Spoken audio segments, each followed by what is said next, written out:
சித்திரை 3, 4ஆம் பாதங்கள், சுவாதி 1, 2, 3, 4ஆம் பாதங்கள், விசாகம் 1, 2, 3ஆம் பாதத்தை உள்ளடக்கிய துலாம் ராசி அன்பர்களே, பல சோதனைகளை சந்திச்ச உங்களுக்கு சாதனைகள் என்னைக்கு கிடைக்கும்னு ஏங்கிட்டு இருக்கீங்க இல்லையா? உங்களுக்கு பிரச்சனைகள் மாறி மாறி வந்துட்டே இருக்கு. 2 நாள் சந்தோஷமா இருந்தீங்கன்னா ஒரு நாள் இல்ல 3 நாட்களுக்கு கஷ்டப்படுறீங்க. 2 அடி லைஃப்ல முன்னேற மாதிரி வந்தா உடனே சறுக்கல் வந்துருது. எந்த இடத்திலுமே தொடர் நிம்மதி, தொடர் சந்தோஷம், ஒரு நிரந்தரமான சந்தோஷம், ஹாப்பினஸ்ங்கிறது எதுவுமே கிடையாது. வாழ்க்கைய சமாளிச்சுக்கிட்டு சாக்ரிஃபைஸ் பண்ணிக்கிட்டே தான் இருக்கணும் அப்படிங்கிற மாதிரி ஒரு அமைப்பு எல்லா துலாம் ராசி அன்பர்களுக்கும் இருக்கு. இது பொதுவான பலன். பெரும்பாலும் துலாம் ராசி அன்பர்கள் ரொம்ப சந்தோஷமாவோ, ரொம்ப மன நிம்மதியாவோ எந்த சூழ்நிலையிலுமே கடந்த 10 ஆண்டுகளா இல்லைங்கிறது தான் உண்மை. 7.5 சனிங்கிறது எல்லாருக்கும் 7.5 ஆண்டு தான் இருக்கும். ஆனா துலாம் ராசி அன்பர்களுக்கு 10 வருஷம் இருந்த மாதிரி ஒரு கஷ்டத்தை உருவாக்கி இருப்பார் சனி பகவான். செல்வ செழிப்போடு இருந்த துலாம் ராசி அன்பர்கள் முடிஞ்சு போயிருக்காங்க. ஒரு 10 வருஷம் சனி பகவானால பிரச்சனைனா 2 வருஷம் ராகு கேதுவால பிரச்சனை. சரி, 2 வருஷம் ராகு கேதுவனால பிரச்சனைனா கடந்த 1 வருடமா குரு பகவானால பிரச்சனை. இப்படி மாத்தி மாத்தி எந்த கிரகமும் தொடர்ச்சியா இவங்களுக்கு பாசிட்டிவா இல்லவே இல்லை. அர்த்தாஷ்டம சனிங்கிறது இப்பதான் முடிஞ்சது. அர்த்தாஷ்டம சனி முடிஞ்சா அடுத்து அஷ்டமத்துல குரு போயிட்டார். அதே மாதிரி அஷ்டமத்துல குரு வந்தது. அதே மாதிரி 7.5 சனி முடிஞ்சதா ராகு போய் 8ல உட்கார்ந்துட்டார். என்ன விஷயங்கள் மனசை உடைக்க முடியுமோ, இதயம் நொறுங்கி போற மாதிரி சில சம்பவங்கள் நடக்கும். ஆனா அது எல்லா சம்பவங்களையும் தாண்டி வாழக்கூடிய வல்லமை ஒவ்வொரு துலாம் ராசி அன்பர்களுக்கும் இருக்குங்கிறது தான் உண்மை. சனி பகவான் செழிப்போடு செல்வங்களை அள்ளி தருவார்னு சொல்வாங்க. ஆனா என்னமோ அனைத்து காரியங்களிலும் சராசரியா கூடுதல் நேரத்தை ஒதுக்கி கூடுதல் செலவுகளை பண்ணா மட்டும்தான் துலாம் ராசி அன்பர்களுக்கு எல்லாமே கிடைக்குங்கிற மாதிரி நிலைமை வந்துருச்சு. இந்த 2024ஆம் ஆண்டின் ஒரு பாதி உங்களுக்கு மன நிம்மதியை கொடுக்கல. 2ஆம் பாதி என்ன செய்யும்? இந்த 4 கிரகங்கள், பிரதான கிரகங்களான சனி, குரு, ராகு, கேது, இவங்க எப்படி இருக்க போறாங்க? இந்த கடைசி காலகட்டம் 2024ஆம் ஆண்டின் பிற்பகுதி உங்களுக்கு என்ன மாதிரியான மாற்றங்கள் எல்லாம் நடக்கும்ங்கிறத இந்த பதிவில் நம்ம தெளிவாகவும் விரிவாகவும் பார்க்கலாம். கொஞ்சம் கூட வீடியோவை ஸ்கிப் பண்ணாம முழுமையா பார்க்க முயற்சி செய்யுங்க. வாங்க வீடியோக்குள்ள போலாம். துலாம் ராசி அன்பர்களுக்கு 2024ஆம் ஆண்டின் தொடக்கம் சற்று சுமாரா இருந்தாலும் 2ஆம் பாதியில குரு அஷ்டமத்துல தான் இருக்காரு. அதுல எந்த மாற்றமும் இல்லை. ஆனா குரு பகவானுடைய பார்வை கேதுவுக்கு கிடைக்குது. 12ஆம் இடம் விரயமோட்ச ஸ்தானத்துல கேது பகவான் உட்கார்ந்து இருக்காரு இல்லையா? அவர்னால ஏற்படக்கூடிய கெடுபலன்கள் இந்த காலகட்டத்துல குரு பார்வையினால உங்களுக்கு குறையும். அதே மாதிரி 6ஆம் இடம் ருணரோக சத்துருஸ்தானத்துல ராகு பகவான் சஞ்சாரம் செய்யறார். இந்த காலகட்டத்துல 2024ஆம் ஆண்டின் பிற்பகுதியில் ராகுவனால உங்களுக்கு செல்வ செழிப்பு நிச்சயம் உண்டாகும். ஏன் இவ்வளவு நாளா உருவாகலங்கிறதுக்கு காரணம் அந்த வீட்டுடைய அதிபதி சரியில்லாம இருந்தார். அதே மாதிரி சனி பகவான் இந்த பிற்பகுதியில 2024ஆம் ஆண்டின் பிற்பகுதியில வக்ரகதியில சஞ்சாரம் செஞ்சுட்டு இருக்கார். இதனால என்ன ஆகும்னா, நீங்க நினைச்ச மாதிரி எல்லா விஷயங்களும் இந்த ஆண்டு உங்களுக்கு நடக்க ஆரம்பிக்கும். சனி பகவான் பஞ்சமஸ்தானத்துல வக்ரகதியில இருக்கார். இந்த வக்ரகதியில இருக்கும்போது எந்த ஒரு செயலையும் நிதானமாகவும் பொறுமையாகவும் செஞ்சா கண்டிப்பா உங்களுக்கு 100% வெற்றி உண்டு. இந்த காலகட்டத்துல திருத்தணி போயிட்டு வாங்க. வியாழக்கிழமை தோறும் குரு பகவான் வழிபாடு பண்ணுங்க.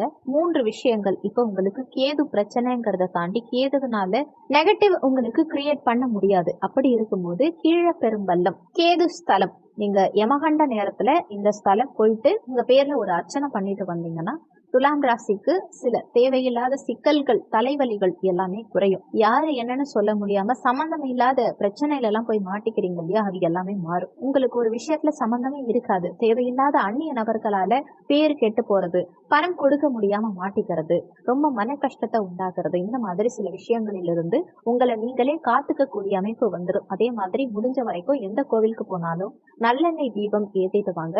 அது நிறைய கஷ்டங்களை போக்கி மனசுல உங்களுக்கு நிம்மதியை உண்டாக்கும். நமக்கு இப்போ பெரிய பிரச்சனையா இருக்கிறதே குரு பகவான் தான். அஷ்டமத்து குரு. முடிஞ்ச வரைக்கும் திட்டை குருஸ்தலம் போயிட்டு வாங்க, இல்ல ஆலங்குழி குருஸ்தலம் போயிட்டு வாங்க.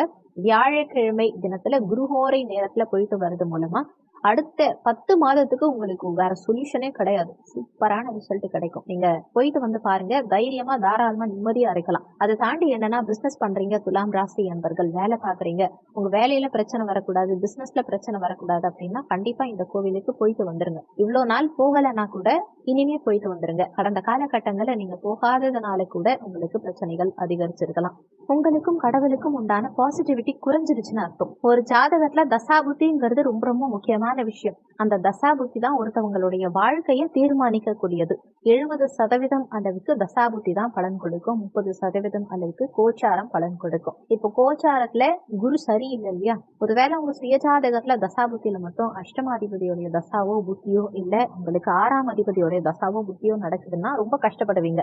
மனசுல சொல்ல முடியாத துயரம், குழந்தை பாக்கியமா இருக்கலாம், பொருளாதாரம், எல்லாத்துலயுமே ஒரு தொய்வு வந்துடும். குரு வழிபாடும் கேதுவுக்குரிய பரிகாரமும் நீங்க செஞ்சீங்கன்னா அடுத்த மாதங்கள் 2024ஆம் ஆண்டின் பிற்பகுதி பிரச்சனை இல்லாம உங்களுக்கு ஸ்மூத்தா போகும். உங்க வாழ்க்கையில இடம் சம்பந்தப்பட்ட பிரச்சனைகள், கோர்ட்டு கேசு, தேவையில்லாத நபரால நெருக்கடி, ஷேர் மார்க்கெட்ல போன பணம், அடுத்தவங்களை நம்பி கொடுத்த பணம், இந்த மாதிரி எல்லா விஷயங்களிலிருந்தும் ஒரு கிளியரான முடிவுகள் வந்து நிம்மதிங்கிறது உங்களுக்கு உண்டாகும். அதே மாதிரி ஒவ்வொரு துலாம் ராசி அன்பர்களுக்குமே இதுவரைக்கும் இருந்த கடினமான சூழ்நிலையிலிருந்து நீங்க விடுபடுவீங்க. குடும்பத்துல உற்சாகம் கண்டிப்பா உருவாகும். புத்திரர்கள், அதாவது உங்க குழந்தைகளும் சரி, பேர பிள்ளைகளும் சரி, உங்களுக்கு மகிழ்ச்சியை ஏற்படுத்துவாங்க. நீண்ட காலமா அவங்களை பார்க்கலன்னா கூட அவங்கள இப்ப பாக்குறதுக்கு உண்டான சூழ்நிலை உண்டாகும். நட்பின் ஆதரவு கண்டிப்பா கிடைக்கும். நீங்க செய்யும் தொழிலை விரிவுபடுத்த ஒரு சிலர் பெரிய அளவுல கடன் வாங்குவீங்க. அந்த கடனை அடைக்கிறதுக்கான சக்தியும் திடமும் ஒரு மோட்டிவேஷனும் கண்டிப்பா உருவாகும். அதே மாதிரி அனைத்து விவரங்களையும் நல்லா ஆராய்ந்து தெரிஞ்சுக்கிட்ட பிறகு ஒருத்தவங்களுக்கு ஹெல்ப் பண்ணுங்க. எதையும் தெரியாம ஹெல்ப் பண்ண முன் வராதீங்க. உத்தியோகத்துல கண்டிப்பா நல்ல மாற்றம் உண்டாகும். உழைப்புக்கேற்ற ஊதியம் இந்த காலகட்டத்துல கிடைக்கும். தடை ஏற்படாது. நீங்க என்ன வேலை செய்யறவங்களா இருந்தாலும் சரி, நீங்க ஐடி கம்பெனிலேயே ஒர்க் பண்ணாலும் சரி, உங்களுக்கு நிம்மதியா சந்தோஷமா ஒரு பணம் வருமானா வராது. அதே மாதிரி சக ஊழியர்கள் உங்க மேல பொறாமப்படலாம். வேலை பார்க்கும் இடத்துல தேவையில்லாத நபர்கள் உங்ககிட்ட பொறாமப்படுறதுக்கான வாய்ப்புகள் உண்டு. எடுத்த காரியத்துல சில நேரங்கள்ல காலதாமதம் கூட உண்டாகும். அதனால ஃபீல் பண்ணாதீங்க. வியாபாரிகள் நல்ல பொருளாதாரத்தை கண்டிப்பா வளர்ச்சி அடைய இந்த காலகட்டம் உதவும். குரு பகவான் வழிபாடு பண்ணா மட்டும்தான் கொடுக்கல் வாங்கலில் இருந்த சிரமங்கள் மறையும். கூட்டாளிகள் கிட்ட ஒற்றுமை அதிகரிக்கும். வங்கி கடன்கள் இந்த காலகட்டத்துல உங்களுக்கு கிடைக்கும். முக்கியமா அரசியல்வாதிகளுக்கு, பதவிகளுக்கு நெருங்கிய நபர் மூலமா சில இடையூறுகள் ஏற்படலாம். அதனால யாருக்கிட்டையும் மனம் விட்டு பேசி உங்க ரகசியத்தை சொல்லி ரொம்ப நீங்களே போய் பிரச்சனையில மாட்டிக்காதீங்க. கலைத்துறையினர் சுமாரான வாய்ப்புகளையே பெறுவீங்க. பெண் குழந்தைகள் கண்டிப்பா சந்தோஷம் அடையக்கூடிய காலகட்டம் இது.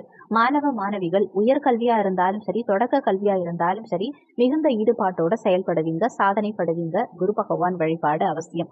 குலதெய்வத்தை எப்பவும் வணங்கிட்டு வாங்க. குலதெய்வத்தை மட்டும் வணங்கினீங்கன்னா எதிர்பார்த்த காரிய வெற்றிங்கிறது கண்டிப்பா கிடைக்கும். காரணம் என்னன்னு பாத்தீங்கன்னா, அஷ்டமத்துல குரு இருக்கும்போது குலதெய்வம் நம்ம கூடவே வரும்னு சொல்லுவாங்க. உங்க வாழ்க்கையில கணவன் மனைவியை தாண்டி 3வது நபர் லைஃப்குள்ள வந்துட்டாங்க.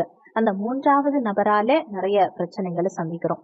இன்னொரு விஷயம், நம்ம ஒரு விஷயத்தை விடுறதா வேண்டாமா, லவ் பண்ணலாமா வேண்டாமா, இல்ல இந்த கடனை நம்மளால கட்ட முடியுமா முடியாதா, தொழில டெவலப் பண்ண முடியுமா முடியாதா, நம்ம இப்படிதான் இருக்கோம். ஆப்போசிட்ல உள்ளவங்க நம்மள வீழ்த்துறதுக்கு உண்டான பணபலமும் ஆள்பலமும் அதிகமா அவங்க கிட்ட இருக்கு. இன்னும் ஓப்பனா சொல்லணும்னா, போலீஸ் ஸ்டேஷன் வாசப்படியெல்லாம் நான் மிதிச்சதே கிடையாது. இந்த சொந்தக்காரங்களே நான் வாழக்கூடாதுன்னு நினைக்கிறாங்க.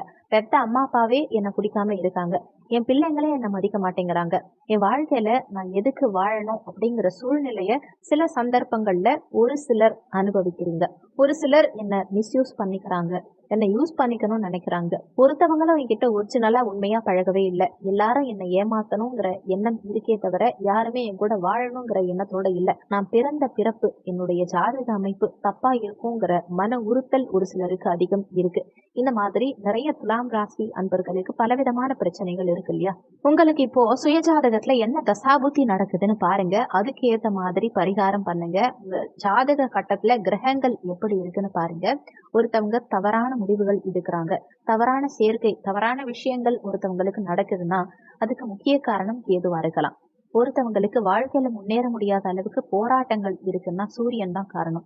ஒருத்தவங்க லைஃப்ல பணம்ங்கிறத கண்ணாலேயே பார்க்கலன்னா அவங்களுக்கு புதன் தான் காரணம். ஒருத்தவங்க ஆசைப்பட்டது என்னைக்குமே நடக்கலன்னா சுக்கிரன் தான் காரணம். ஒருத்தவங்களுக்கு எல்லை மீறிய கோபமும் தேவையில்லாத பிரச்சனைகளும், கட்ட பஞ்சாயத்து, அரசியல், ஏன் என்ன சொல்ல போனா நம்ம விரும்பத்தகாத சில விஷயங்களை போய் மாட்டிக்கிறோம்னா ராகு தான் காரணம். நம்ம வார்த்தை மிஸ் ஆயிடுச்சு, தெரியாம ஏதோ வார்த்தை விட்டுட்டோம் அப்படின்னா அதுக்கு சந்திர பகவான் தான் காரணம். இந்த மாதிரி ஒவ்வொரு கிரகங்களும் உங்களுக்கு என்ன தப்பு செய்யுது, என்ன பிரச்சனைகளை உங்க லைஃப்ல உருவாக்குதுங்கிறத தெரிஞ்சுக்கிட்டு அதுக்கு தகுந்த மாதிரி அதுக்குண்டான பரிகாரம் பண்ணீங்கன்னா எல்லாம் துலாம் ராசி அன்பர்களும் கண்டிப்பா நல்லா இருப்பீங்க.